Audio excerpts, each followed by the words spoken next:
함께 만드는 언론 미디어 협동조합. 여기는 국민TV. 함께 만드는 언론 미디어 협동조합. 여기는 국민TV.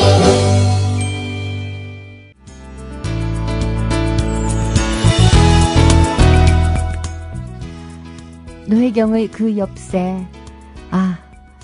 오늘은 그 문학 이야기를 좀 해야 되겠다라고 처음부터 옆으로 셀 것을 예고를 하고 시작을 하겠습니다. 이 서교동에서요, 오늘 아침 10시부터, 지금 이 시간부터네요, 오후 6시까지 신경숙 표절 사태에 관한 두 번째 끝장 토론회가, 있게 됩니다. 사실 한 작가의 표절을 둘러싸고 이렇게, 엄청난 공방이 왜 생기는가 하는 게, 문학 이 판에 있는 분들 아닌 분들한테는 조금 의아스러울 수도 있을 것 같아요. 그래서 오늘은 그 얘기를 조금 집중적으로 해보도록 하겠습니다. 잠시 후에 뵐게요.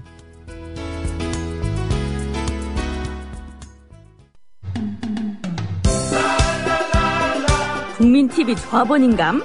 나가지 있게 지역협의회에 가입해야 쓰겠어. 국민TV 조합원이요? 지역협의회에 가입해야죠. 국민TV 조합원 맞나? 퍼뜩 지역협의회에 가입해 안 카나?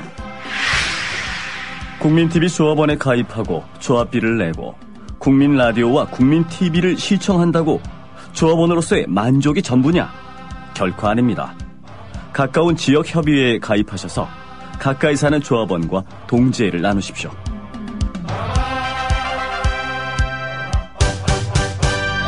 자세한 가입 안내는 미디어 협동조합 홈페이지 지역협의회 게시판을 참고하시면 됩니다. 예, 일명 신경숙 표절 사태라고 불리죠. 이게 도대체 왜 이 난리인가 하는 거를, 명확하게 정리된 글들이 사실은 없어요. 왜냐하면 워낙 사방에서 막 말들이 나오고 있거든요. 이제 기본적으로 과연 표절이란 무엇인가라고 하는 층에서 문제 제기를 하는 분들도 꽤 있어요. 제가 이제 어제 읽은 얘기인데, 윤지관이라고 하는 꽤 이름 있는 문학평론가가 있습니다. 영문학자인데, 이분이 장비의 대표적인 리얼리즘 전문가 중에 한 명이거든요. 근데 이 양반이 무슨 너절한 얘기를 했냐면, 다산연구소에서 나오는 글에다가, 뭐라고 썼냐. 엘리어트가 그랬대요. T.S. 엘리엇이라고 노벨상 받은 황무지의 시인이죠. 이분이 미숙한 작가는 뺏기지만 성숙한 작가는 훔친다. 라고 했대요. 시인. 미숙한 시인은 뺏기지만 성숙한 시인은 훔친다. 그러니까 미숙한 시인은 흉내내지만 성숙한 시인은 훔친다. 뭔가 말이 좀 되게 멋있어 보이죠. 근데 이 말을 인용을 해가지고 뭐라고 얘기했냐면요. 이 신경숙이 미시마 육교의 글을 가져다가 더 훌륭하게 만들었기 때문에 표절한 것이 아니고 신경숙이 좋은 시인이라는 뜻이다라고 말을 했다는데요. 자, 이런 얘기를 읽으면 신경숙의 독자들, 신경숙을 좋아했던 독자들은 사실은 위로를 받죠. 내가 신경숙을 좋아했는데 표절을 했다 그러고 사방에서 욕을 하고 난리가 나니까 뭐라고 거기에 대해서 반박할 논리는 없으나 뭔가 모르게 마음이 좀 그래요. 자, 그랬는데 윤지관 씩이나 되는 학자가 나름 상당히 이제 실력 있다라고 인정받은 평론가가 신경숙은 뺏긴 것이 아니고 훔친 것이며 문장을 더 잘 만들었기 때문에 사실은 좋은 시인에 속한다. 소설가가 좋은 시인이라고 불리는 게 이제 사실 칭찬이긴 하죠. 좋은 시인이란 말 자체는요. 자, 이렇게 말을 해주니까 안심하고 신경숙이 좋은 작가라고 내가 계속 불러도 되겠구나라고 하는 참으로 이제 위안이 되는 말을 해주는 거예요. 근데 이게 얼마나 말이 안 되는 소린가 하면요. 훔치다라고 하는, 영문학자가 이 훔치다라고 하는 말의 뜻을 몰라서 이렇게 썼던 것은 아닐 테고, stolen. 자, 내 마음을 훔치다. 우리 훔친다라는 말의 용법을 여러 가지로 써요. 자, 그때 엘리어트가 성숙한 작가는 훔친다라고 말을 했을 때는 거의 내 마음을 훔쳐갔다라고 하는 수준에서 쓰는 거예요. 다른 사람의 가장 이 상상력의 정수가 되는 부분을 얼마나 부럽겠어요. 그랬으면 그것이 자기 것이 된다라는 느낌이 들 정도로 그야말로 마음을 훔치듯이 훔쳐온다라고 하는 거는 내 안에 정말 가지고 들어오는 거예요. 사람이 다른 사람의 마음을 훔칠 때 내 마음을, 나의 온 마음을 다하지 않으면 안 훔쳐지죠. 그쵸? 무슨 걸레로 땅바닥 훔치는 것도 아니고. 자, 근데 이런 말도 안 되는 말장난을 엘리어트식이나 가지고 와서 이런 말도 안 되는 말장난을 하면서까지 이 신경숙을 옹호해야 되는가라고 하는 생각이 드니까 장비가 갑자기 슬퍼져요. 아, 장비. 우리 그 애청자들 중에도 아마도 그 장비 전집 가지고 계시는 분들 꽤나 있으실 거예요. 1970년대에 장비가 어렵습니다라고 하면서 그 외판원 그 아저씨들이 그 전집전 가격도 상당히 셌거든요. 할부 판매. 외판원 아저씨들이 할부 판매를 하라고 하면 사실 이 장비 전집을 샀던 것은 반드시 저 같은 국문과 출신들 뿐만이 아니에요. 저보다 6살 나이가 많은 저희 막내 삼촌이 있는데요. 수학교육과 출신이거든요. 이 막내 삼촌이 신주단지처럼 모시고 있는 책이 장비 전집이에요. 대학교 다닐 때 그 아르바이트 해가지고 알바를 해가지고서 정말 이 학비 내고 용돈하고 자기 책 사쓰고 하면서도 조금씩 떼어가지고 샀던 게 이 장비 전집이거든요. 삼촌 덕분에 저는 안 사도 됐죠, 솔직히. 자, 근데 이런 수학교육과 출신들한테조차도, 그때 학생이죠. 수학교육과 학생들한테조차도 정말 없는 용돈 털어가지고, 그 전집을 사야 되겠다라고 생각할 만큼 장비라고 하는 이름은 그때 당시의 청년들한테 불꽃이었고 별이었어요. 그리고 고마운 존재였고요. 문지 전집을 사진 않아요, 사람들이. 왜냐하면 문지는 소위 순수 문학파이고 문학판 안에서 노는 거니까요. 하지만 장비는 당대를 이끌고 가는 것이 문학이다라고 하는 거를 잘 알고 있었고, 그리고 그 문학을 통해서, 문학과 비평을 통해서, 창작과 비평이잖아요. 창작과 비평을 통해서 당대의 가장 중요한 정신적인 것들을 생산하고, 그러니까 창작은 생산이에요. 만들어내고 그런 다음에 비평이라고 하는 건 매개하는 행위거든요. 자, 이것이 우리 시대의 가장 영혼의 정수다라고 하는 것을 독자들에게 알려줌으로써 독자들이 그것을 받아들이게 하고 하는 작업들을 장비는 상당히 충실하게 수행해 왔다라고 하는 인정이 장비가 어렵습니다라고 하는 말 한마디에 그 많은 젊은 학생들이 그야말로 밥값을 아껴서 장비 전집을 사게 만드는 힘이 되지 않았을까요? 자, 그랬더니 장비가 지금 와서 왜 이렇게 너절하게 변했느냐 하는 걸 저는 진단할 능력은 없어요. 왜냐하면 장비가 왜 그러는지의 그 내막을 제가 잘 모르니까요. 겉으로 드러나는 것은 신경숙이 굉장히 책을 많이 팔아준 작가다라고 하는 딱 하나예요. 그러므로 겉으로 드러나는 현상만 가지고 이렇게 우리가 이 비판을 해봅시다. 책을 많이 팔아주는 작가를 왜 지켜야 하느냐? 돈을 벌기 위해서고, 어떤 회사든지 간에 자기들에게 가장 많은 돈을 벌어다 주는 상품이 훼손되지 않기를 바라는 마음은 있어요.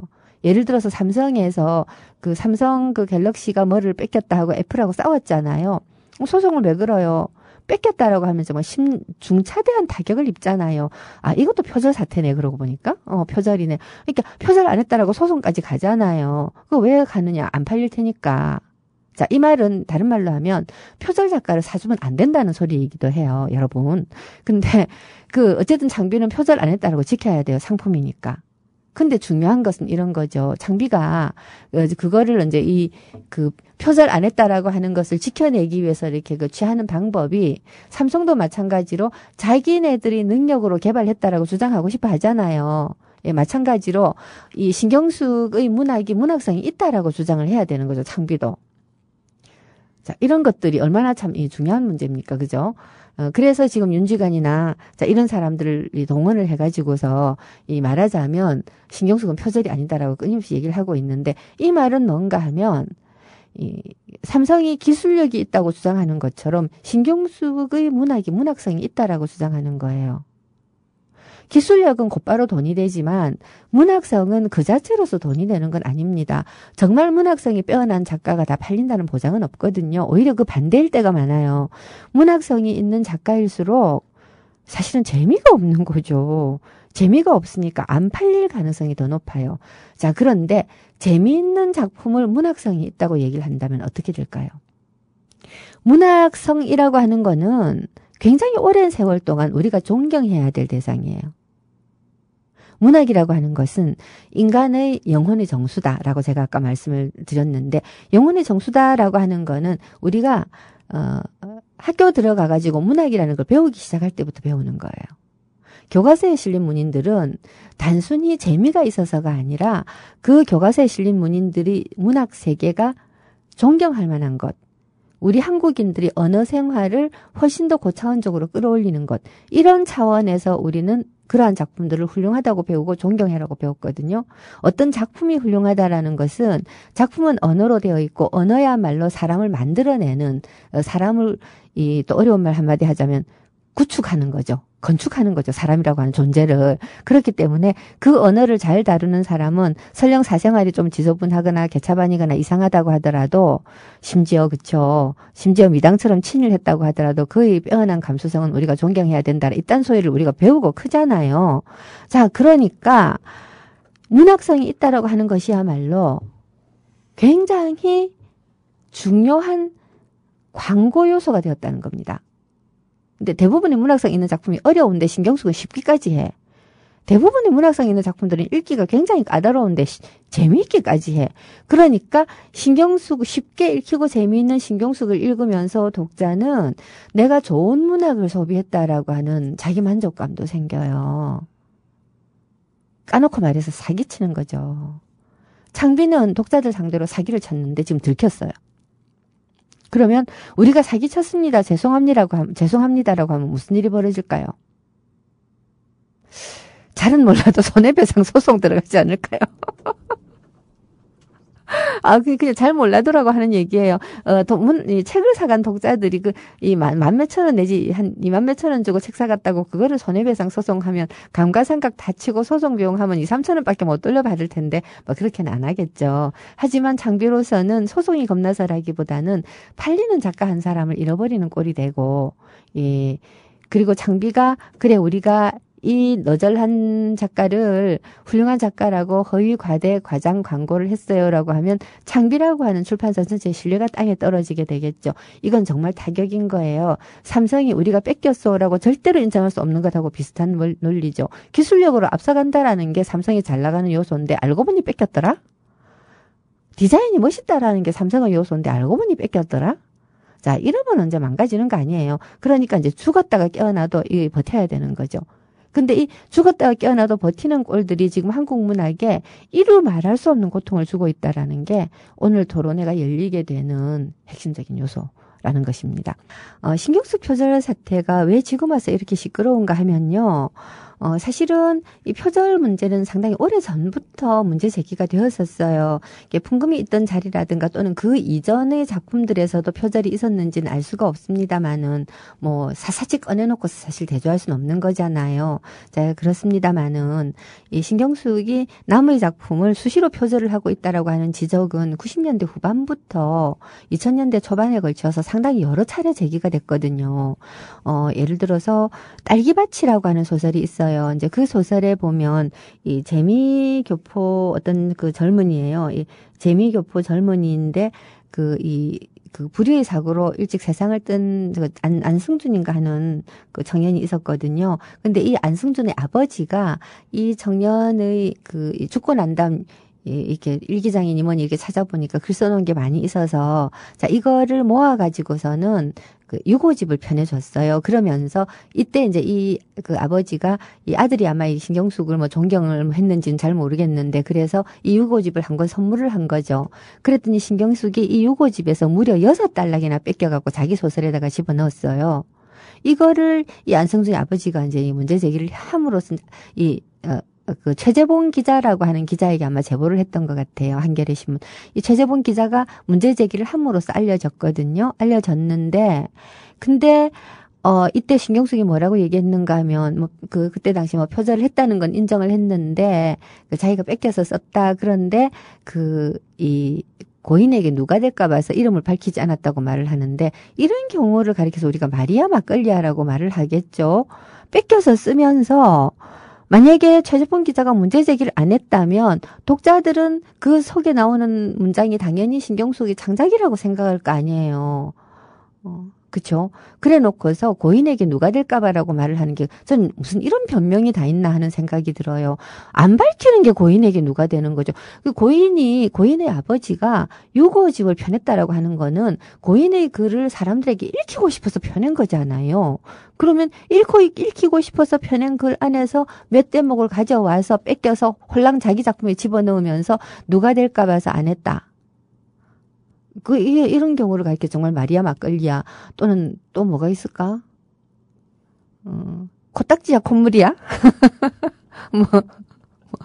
하여튼 그렇죠.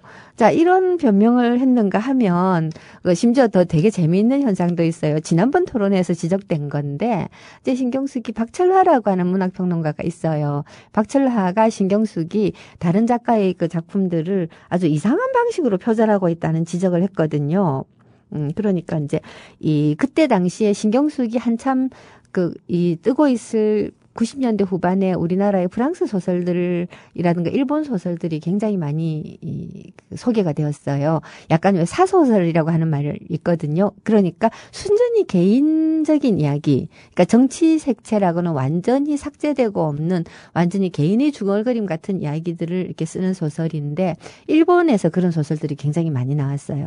제가 어제 말이라고 하는 것은 아무리 투명하게 보이는 말일지라도 정치사회적 맥락을 고려해야 된다라고까지 훌륭하게 말하진 않았군요. 그냥 정치사회적 맥락을 고려해야 된다라고 얘기를 했죠.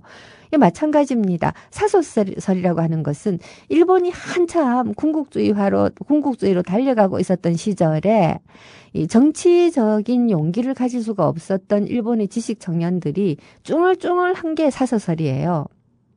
그러니까 군국주의에 동의하지는 못하겠고 그렇다고 해가지고 여기에 맞서서 싸울 만한 깡다구는 없고 한마디로 이렇게 인간 실격 패배자, 이 다자이 오사무 같은 사람들이 내가 여자를 몇 명의 여자하고 연애를 했고 어쩌고 저쩌고, 알고 보니 내가 인간 쓰레기고 어쩌고 저쩌고 막 이런 소설들을 써요.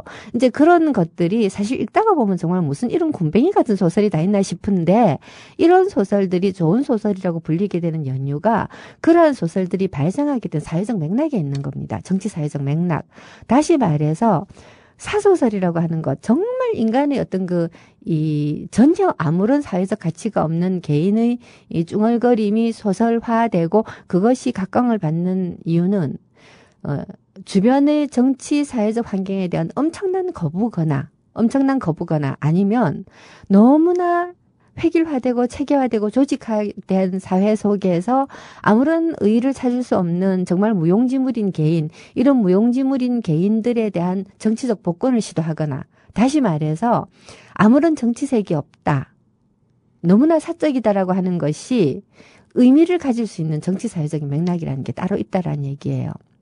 이거를 삭제하고 형식만 가지고 오게 되면 그거야말로 어떤 나쁜 상황이 되는가 하면 우리의 정치사회적 맥락에서 사소설이 발생한 것이 아니고 일본 사소설, 프랑스 사소설, 프랑스에도 사소설이 있는가 모르겠지만 그 비슷한 것들이 있었어요. 이런 것들을 가져와 가지고서 쓰는 소설들이 우리나라 안에서는 단순히 소비되는 것에 불과한데 이게 무슨 대단한 문학인 것처럼 치장이 되기 시작을 할 때 우리의 문학의 타락이 시작이 되고 부패가 시작이 되는 거죠. 자, 그러니까 한국 문학이 뺏겨와서 썼다라고 하는, 처음부터 일본에서부터 뺏겨와서 쓰기 시작한 거잖아요. 우리의 신소설 전통으로부터 우리 작가들이 형식을 고민하고 어떤 서사, 어떤 이야기들을 소설화할 것인가를 고민하고 어떤 세상을 그릴 것인가를 고민해서 소설이 발생했다기보다는 일본 유학 갔다가 일본 소설을 접하고 일본을 통해서 외국 문학을 접한 작가들이 쓰고 싶은 열망에 취해서 사실은 뺏기기 시작을 했던 게 우리 문학의 시작이기 때문에 우리 문학 내부에서는요, 기본적으로 문학이란 무엇인가에 대한 치열한 토론이 언제나 좀 삐걱거리는 부분은 있었어요. 우리가 고민하기 전에 비슷비슷한 사회 경제적 환경 속에서 이미 서구가 고민을 했어요. 비슷비슷한 사회적 맥락 속에서 그 서구의 고민을 일본의 작가들이 뺏겨와서 또 고민 비스무리하게 해요. 그거를 또 뺏겨와서 우리가 고민 이전에 폼부터 잡는 거죠. 아니, 임하라고 하는 그 평론가는, 시인이자 평론가인데 제가 되게 좋아하는 정말 이상형이에요.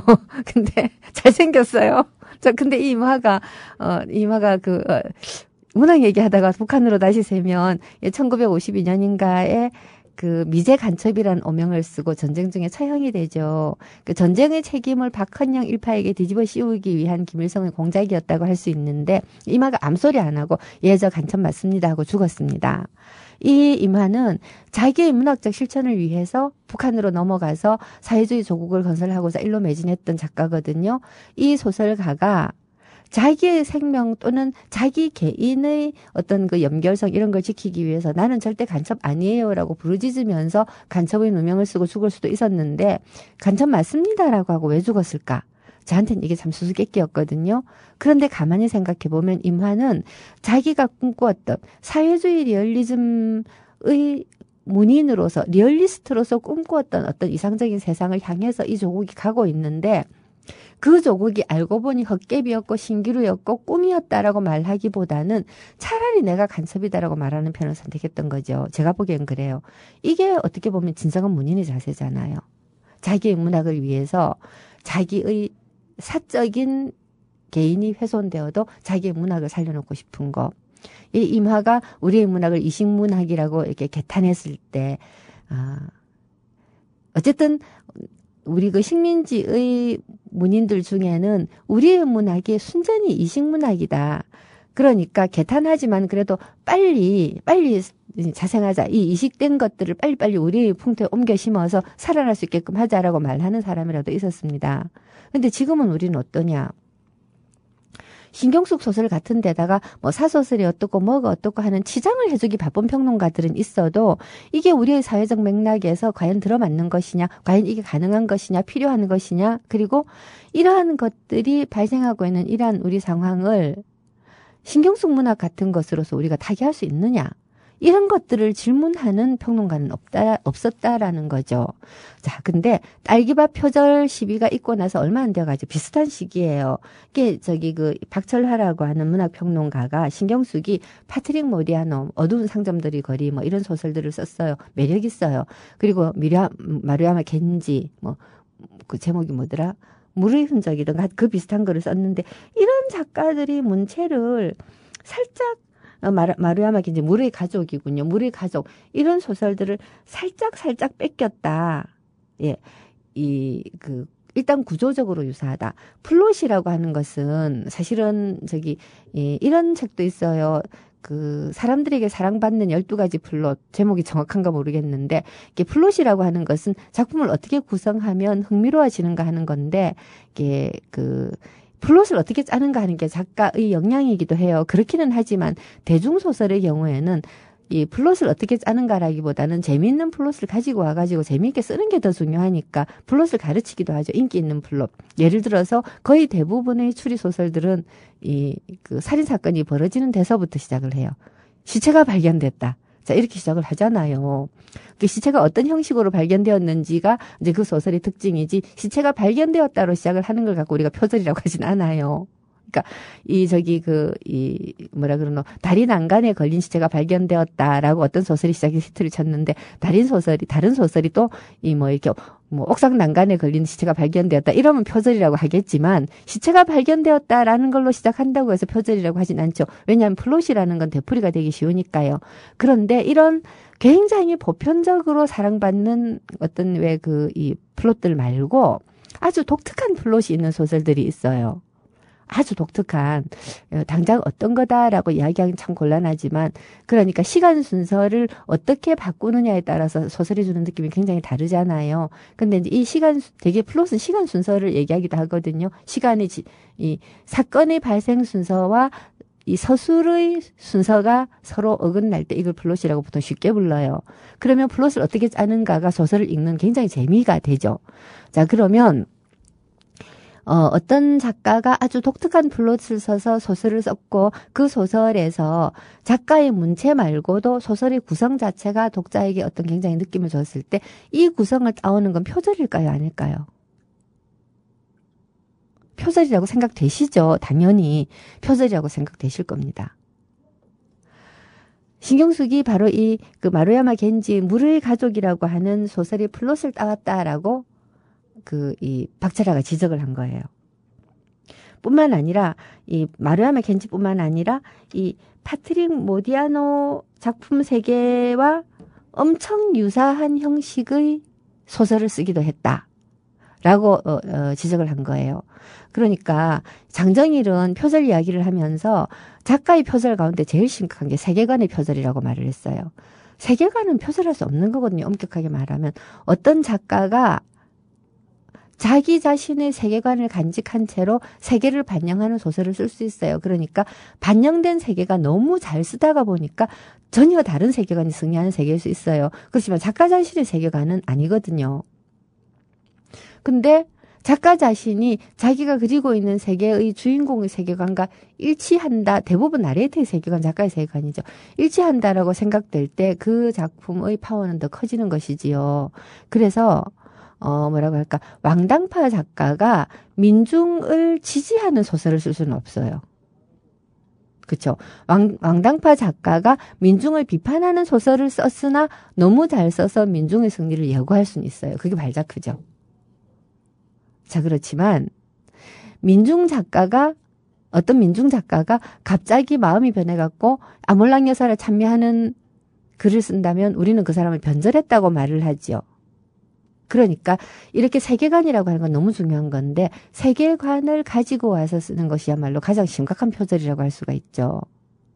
그거는 뭐 영혼을 뺏겨오는 건데 그러니까 성숙한 작가는 훔친다라고 말하는 것은 다시 말해서 아주 위대한 작가의 영향을 받다가 그의 가치관, 세계관 같은 것들을 내 것으로 훔쳐올 수 있을 때 비로소 성숙한 작가가 된다는 얘기예요.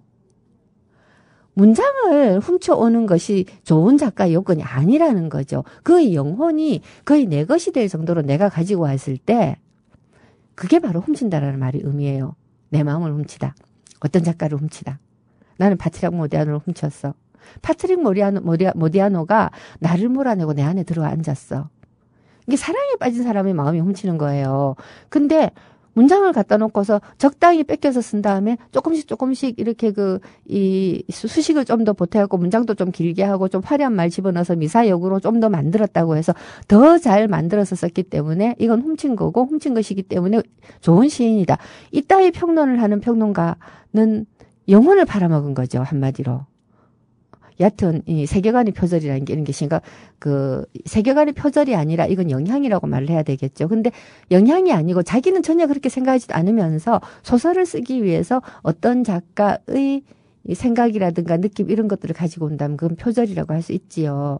그래서 파트릭 모디아노를 표절했다라고 이제 박철화가 주장을 한 거죠. 사실 우리의 일반 독자가 이해하기에는 박철화의 주장은 너무 고상했어요. 너무 고상하다가 보니까 싸구려 평론가가 박철화를 공격을 하면 박철화가 이기기가 어려운 거죠. 왜냐하면 자기는 굉장히 많은 논리적 고투 끝에, 그러니까 평생에 걸친 공부를 통해서 발견한 거예요.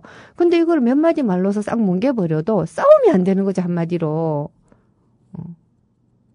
굉장히 이제 이 검수를 잘 다듬은 고수가 이 동네 깡패하고 싸우기 힘드는 거하고 비슷한 상황이 전개가 되는 거죠. 여하튼 박철화 같은 경우는 굉장히 논증하기 어려운 것을 이 평론가의 양심을 걸고 표절이라고 얘기를 했는데 논증하기 어려운 것을 짧은 신문 칼럼이나 이런 걸 갖고 서로 논증하기 어렵잖아요. 근데 딸기밭 같은 경우는 기자가 아주 치밀하게 증거를 제시하니까 표절을 시인을 했지만 박철화한테 대해서는 이게 되게 재미있어요. 굉장히 재미있는데 박철화의 글에 대해서는 제가 지난번 토론회 때 아마 이명원 씨가 이 부분을 지적을 해서 제가 너무 재미있다고 생각하고 있었던 부분인데요. 신경숙이 그렇게 얘기했대요. 파트릭 모디아노나 마루야마 겐지는 내가 존경하는 작가이기는 하지만 그들의 작품과 내 작품은 전혀 다른 줄거리와 구조를 가지고 있다라는 거죠. 전혀 다른 줄거리와 구조를 가지고 있다. 근데도 표절했다고 비슷한 게 조금 있다고 해서 표절이라고 얘기한다면 요단 말이 중요해요. 위험천만한 단세포적 주장이다.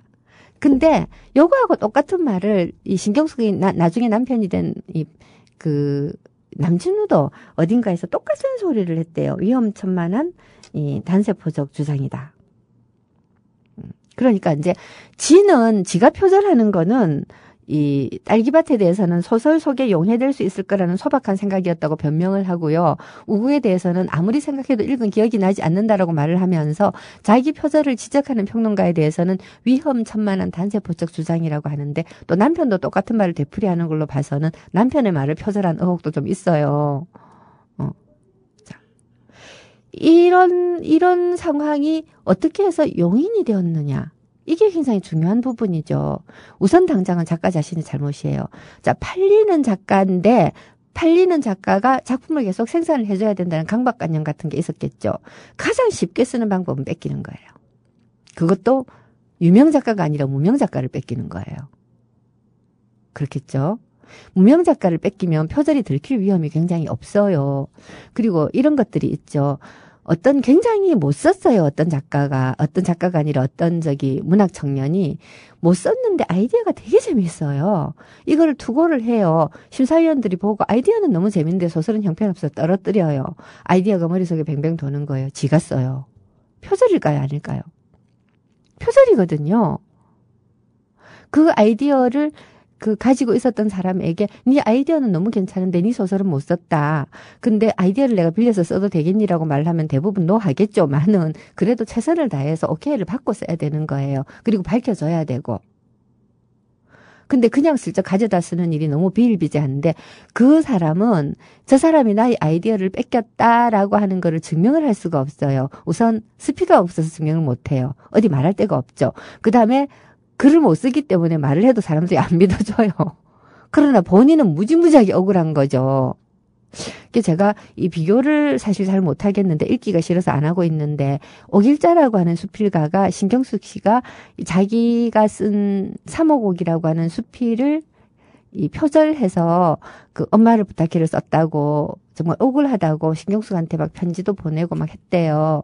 나중에 알고 보니까 동명이인 신경숙한테 보냈다라고 하긴 하더라마는 어쨌든 그렇게 막 항변도 하고 어떤 신문사에 제보도 하고 막 그랬었거든요. 근데 이게 되게 재미있는 게 신경숙 씨가 어떻게 이 얘기를 했냐면 원래 신경숙 씨가 엄마를 부탁해라고 하는 글을 연재를 하기 시작하던 무렵에 이 소설을 한 6년 정도 전부터 구상을 했다라고 작가의 말에 썼대요. 그 6년 전이 한 2001년도 무렵인데 이때가 삼오곡이라는 수필이 나온 무렵이에요.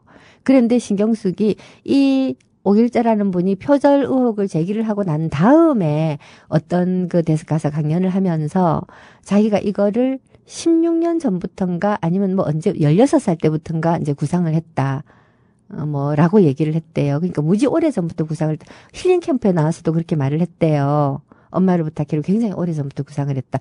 즉, 6년 전이라고 할 때는 이 삼오곡이 나온 시기하고 시기적으로 일치를 하지만 훨씬 그 전부터 10몇 년 전부터 아니면 16살 때부터라고 한다면 그건 표절 의혹이 완전히 없는 거잖아요. 왜 이렇게 말을 바꿨을까가 사람들이 굉장히 궁금하게 생각하는 요소라고 할 수 있죠.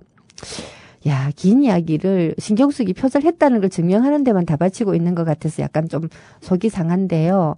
사실 제가 그 신경숙이 여러 가지 형태로 표절을 많이 했다. 그리고 신경숙의 소설이 그렇게까지 칭찬받을 만한 소설이 아니다라는 얘기를 이제 수거라고 하기는 했지만 더 중요한 것은 이게 칭찬받을 만한 요소가 없고 그리고 많은 작품을 생산을 하려는 강박관념에 쫓기다가 보니까 그야말로 표절을 서슴지 않는 작가가 어떻게 해서 오늘날 많은 사람들이 좋아하는 작가로 되었고 또 문학판에서 그야말로 한국을 대표하는 작가 소리를 듣게 되었는가 하는 이게 참 중요한 거죠. 이게 좀 가슴 아픈 건데 아주 간단하게 얘기하자면 90년대 그야말로 민주화 운동 이후잖아요. 민주화 이후잖아요. 민주화 이후 시대에 우리 사회는 이제 90년대 초반에 갑자기 커진 경제 규모와 그리고 이 먹고사니즘이라고 하는 것이 그 가장 중요한 생의 요소로 떠오르는 그런 시기를 우리가 거쳤습니다. 그러니까 민주주의 이 87년 6월 항쟁이 끝나고 난 다음 제일 심각했던 것이 노동쟁이였잖아요. 사실 노동자들은 70년대에도 너무나 억압되어 있었고 80년대에도 너무나 억압되어 있었기 때문에 이제 어떤 이 노동을 정당한 노동의 대가를 받고 싶다라는 요구가 본물 터지는 것은 당연해요. 근데 또 한편으로는 화이트 칼라들의 급여가 굉장히 올랐다는 문제도 있거든요. 우리의 소비 시장이 굉장히 커지고 역량이 커진 거예요. 이렇게 이제 경제 규모가 커지는 이면에 그 엔터테인먼트 문학에 대한 욕구도 굉장히 커졌어요. 이게 중요한 거죠. 읽을 거리, 그러니까 TV 드라마라든가 하는 것들이 그때는 수준이 되게 낮았거든요. 자, 그러니까 좀 더 고급스러운 읽을 거리로서의 문학에 대한 욕구가 굉장히 많이 커졌고, 또 이때 대하소설 붐이 있었어요. 90년대 초반에. 대하소설 붐이 일면서 독자의 수가 또 되게 많이 늘어났어요. 책을 읽어보신 분들은 아시겠지만, 책을 읽어서 즐거움을 누려본 사람들은 책을 좋아해요. 안 읽어버릇해서 그렇지 읽어버릇한 사람들은 책에서 많은 자양분을 얻는 걸 즐거워해요. 그러니까 읽을 거리가 필요한 거죠. 자, 팔리는 작가에 대한 요구는 반드시 이래서만 생긴 건 아닙니다. 또 한편으로는 우리나라의 경제 규모가 커지고 90년대 초반에 급여 수준이 뛰고 하면서 많은 출판사들이 살아남기 위해서는 출판사 규모를 키워야 되는 상황에 봉착했지요. 책 광고라고 하는 건 원래 일단 한 2줄 정도 광고를 해서 아주 작은 광고를 했는데 5단 통광고 같은 것이 이제 책 광고가 나오기 시작을 했어요. 책이 광고를 한다는 것은 일정한 부수 이상 팔려줘야 된다는 소리거든요. 또 팔리는 책이라고 하는 건 어떤 거냐. 우리가 이런 얘기들을 해요. 방송할 때 주로 하는 말인데 중학교 2학년이 알아들을 수 있는 언어로 방송을 해야 된다라는 말 참 많이 하거든요. 왜냐하면 특히 이제 지상파 라디오는 더 그렇죠. 듣는 사람의 수가 최소한 10만 이상이에요. 원래 언어라고 하는 거는 고급스러운 언어라고 하는 게 별거 아니에요. 어떤 작가가 소설 속에서 한 2만 단어 정도를 알고 있는 사람들이 이해할 수 있는 언어로 글을 쓰잖아요. 그런 경우하고 한 2,000단어 정도 수준으로 글을 쓰는 경우하고 독자의 수를 비교를 해보면 2,000단어의 독자가 예를 들어 100만이라고 할 때 2만 단어 독자는 한 4, 5천 명밖에 안 돼요. 그러니까 글이 고급스럽고 까다로울수록 독자의 수는 줄어든다. 거꾸로 하면 쉬울수록 독자는 늘어난다. 어느 시장을 겨냥할 것인가 하는 문제가 출판계가 봉착한 심각한 문제가 되었던 거죠. 문학 시장은 작아요. 작은데 문학 독자의 수도 작다는 거거든요. 시장이 작다는 것은. 근데 문학에 대한 동경하는 독자는 많아요.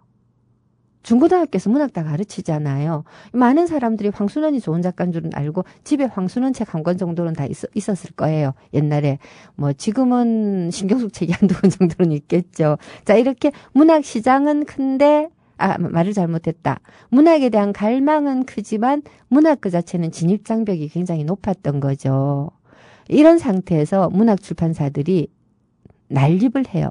창비문지 실천문학 정도 거기다가 기껏해야 이제 몇몇 출판사 정도밖에 없었고 문학에 관한 권위를 분배하는데도 창비문지 정도밖에 없었던 시절에서부터 일단 문학 동네 하나 더 생겼어요. 물론 좀 말하기는 좀 그거 하지만 제가 근무하고 있었던 문학정신 같은 출판사도 있었지만요.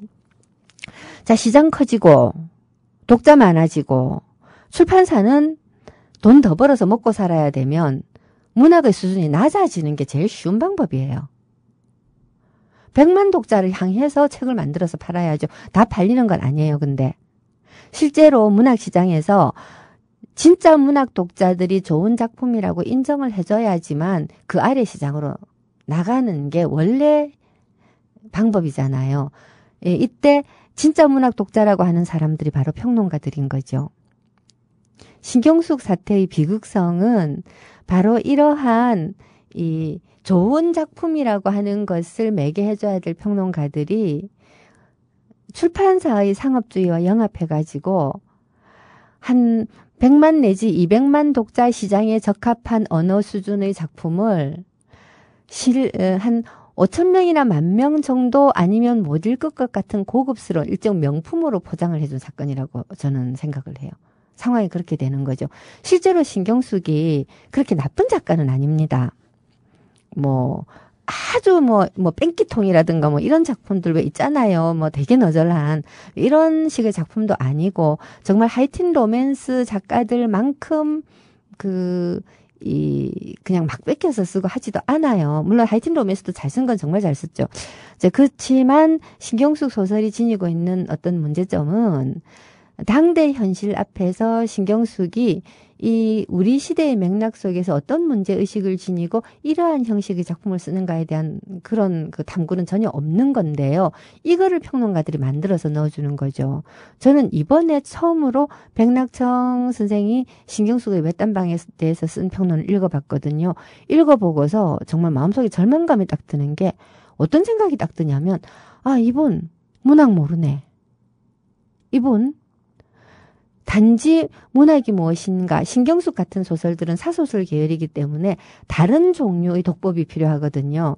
근데 이분은 말하자면 모더니즘 문학이라든가 아방가르드 문학이라든가 실험적인 문학의 독법을 모르시는구나.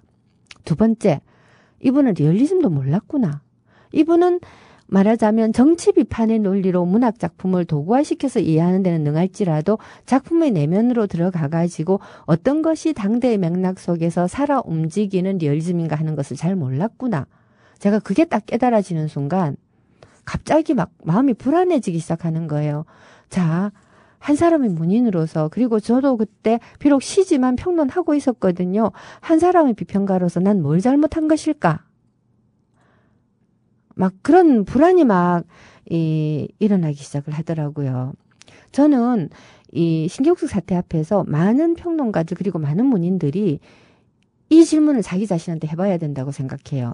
나는 비평가로서의 지금 이 순간의 나의 위상에서 무엇을 안 하고 있었던가? 무엇을 했던가에 대해서는 창비와 문지와 문학동네 비평가들이 책임져야 돼요. 문지가 칭송하는 작가, 문학동네가 칭송하는 작가가 동시에 창비가 칭송하는 작가가 되는 일은 있을 수가 없어요. 왜냐하면 제가 아까 세계관을 표절 못한다고 말씀을 드렸듯이 문지의 세계관, 문학관이죠. 창비의 세계관, 문학관, 문학동네의 세계관, 문학관은 양립할 수 없어요. 이것이 양립할 수 있다라는 건 오로지 딱 한 가지밖에 없어요. 우리는 돈이 필요해. 공통점은 딱 요거 하나밖에 없고 나머지는 함께 있을 수 없는 세계관들이에요. 전투를 한다는 뜻이 아니라 살고 있는 세계와 맥락이 다르다라는 거죠. 그 다른 맥락의 벽을 뚫고서 신경숙이 자유자재로 이 출판사 저 출판사를 돌아다닌다는 거는 이 세계 출판사가 독자들을 여전히 속이고 있는 상태로 상업출판사가 되었다라고 하는 거를 고백을 하던가. 그게 아니면 미쳤어요, 한마디로. 제정신이 아닌 거예요. 그게 아니면이 아니에요. 그냥 제정신이 아닌 거네요. 분명히 이 다른 작가들이잖아요. 다른 세계관이잖아요. 다른 세계관을 지니고 있는 작가의 비슷비슷한 소설이 어떻게 해서 문지에서도 칭송을 받고 창비에서도 칭송을 받고 문동에서도 칭송을 받을 수가 있는가. 그리고 그 평론가들은 도대체 무슨 생각으로 이러했는가. 그 당사자들이 분명히 이건 대답해야 될 일들이지요. 하지만 저는 동시에 여기에 대해서 아무런 문제 제기를 하고 있지 않았던 사람들도 스스로 물어봐야 된다고 생각하는 거죠. 왜 15년 전에 한 여성 평론가가 문제 제기를 하고 난 다음에 사라졌고, 그리고 이제 와서 소설가가, 동료 소설가가 나는 문학 활동을 안 해도 돼. 나는 이 붓을 꺾을 각오를 했어라고 문제 제기를 해야만 했을까? 여기에 대해서 생각해 봐야 된다고 보는 것이죠. 오늘 하고 있는 끝장 토론은 여기에 대한 자기 반성의 시간이기도 할 겁니다. 동시에 제가 하고 싶은 얘기는 이거죠. 작가회의 왜 침묵하느냐? 왜 조용히 있느냐? 부끄러움을 무릅쓰고 사죄한다라고 말해야 되는 거 아니냐? 독자들에게 우리 이거 알고 있었는데도 암소리 못했어요. 창부의 위세에 눌려서 이든가 아니면 게을러서 몰랐어요. 라고라도 사죄를 해야 되는 게 아닐까 하는 생각이 저는 진짜 많이 든다는 거고요. 그래서 독자들에게 저는 또 한 번 사과문을 써야 될 것 같아요. 한 번은 이명은에게 사죄한다 였지만 이번은 독자들에게 사죄한다 라고 써야 될 것 같습니다. 아, 감정 좀 올라오네요. 자, 그래서 오늘은 저 여기서 이제 맺어야 할 것 같습니다. 안녕히 계세요. 내일 봬요. 국민라디오 팟캐스트 응원하는 가장 쉬운 방법 아시나요? 다운로드하기, 별점 주기, 댓글 달기, 구독하기. 국민라디오 팟캐스트 널리 알리는 가장 쉬운 방법. 다운로드하기, 별점 주기, 댓글 달기, 구독하기. 기억하세요. 다운로드하기, 별점 주기, 댓글 달기, 구독하기.